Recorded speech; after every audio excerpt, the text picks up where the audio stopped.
Kumusta kayo mga kapamlat? Naririto tayo ngayon sa Sapa kung saan yan o nakikita nyo yung ating paliguan mga kapamlat.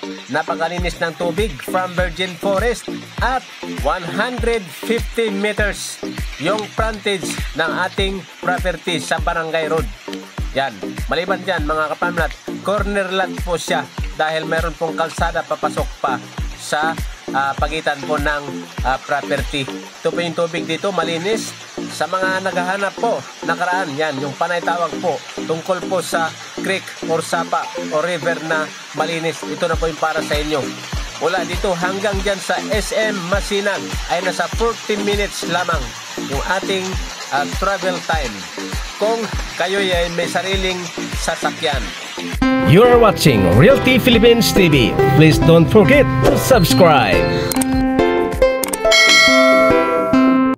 Yan, good morning friends, good morning Philippines. Welcome back sa ating YouTube channel. Sa mga bago po ay huwag natin kalimutan na mag-subscribe para po lahat ng mga lupa na ating ipinakikita ay updated kayo. Yan po yung Barangay Road, mga kapamlat, papunta po yan sa Marcos Highway. At ito po yung ating karatig lugar. Kinukuhanan ko lang po ng video para magkaroon po kayo ng idea sa lugar nating kinukuhanan ng video. Bababa po tayo para po makita nyo yung mga prutas dyan sa baba, mga kapamlat. Meron daranghita, saging, rambutan, mangga. Meron dyan mga kakao, suha, dalanghita, at saka po mga buho, mga kapamlat. Yan, yung mga nabanggit ko na yan, mga kababayan, yan po ay sabi po ng caretaker nitong property. Okay? Ngayon mga kapamlat, ay naririto tayo sa baba. Yan po yung mga buho dito at saka po rambutan.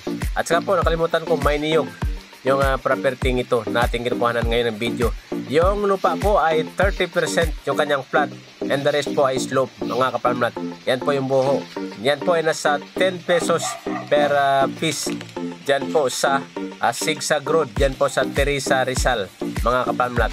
Ngayon po, kung ating ibenta po yan, mga kapamlat, doon po natin iparada sa kalsada kanina yung truck at saka po ikarga natin yung mga naani nating buho at saka kawayan. May puno ng kawayan pa dyan po sa unahan. And then yung pwede nyo ilagay pa, mga kapamlat, ay resort.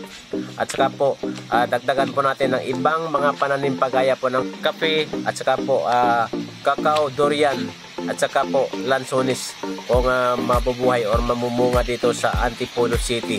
Mayroon kasi akong experiment dyan po sa banda ng Pantay Antipolo. Meron pa akong dinalang lansones yan. Maliit po siya kumpara doon sa iniwan ko sa Santa Maria, Laguna. Big sabihin po ay nasa lugar talaga yung itatanim natin prutas, mga kapamlat. Hindi po pareho maging resulta. Pero po pagdating sa durian, mga kapamlat, dahil may nablaga po may durian dito na property, yan, okay po durian dito. Okay? At ito naman po yung mga kawayan dito. Yan o. Maraming pong kawayan, mga kapamlat. Magagamit po natin yan sa paggawa po ng ating cottage, kubo. Kung lagyan po natin ng resort yung area na ito. Ito naman po yung mga niyog dito. Yan, yan po yung niyog. At saka maraming pong daranghita tayong nakikita yan po sa unahan. No? Ito po yung medyo slope na area, mga kapamlat. At mayroon pa pong saging. Yan naman po yung kamalig nila dito, mga kababayan. Yan, sa mga interesado po na gawing campsite, adventure camp.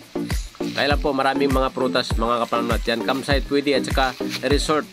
Yan, habang sila ay nagsiswimming dyan sa baba, mga kapamlat, pwede ho sila mabitas ng mga prutas. Pick and pay.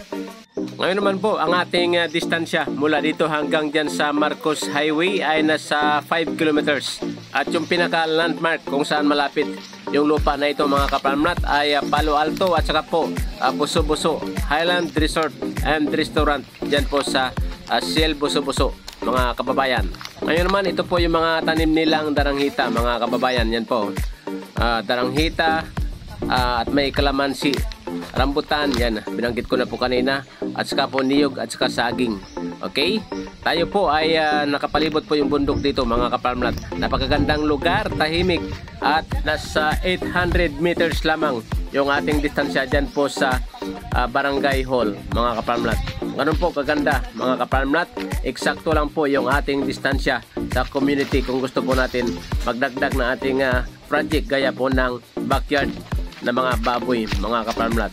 Okay?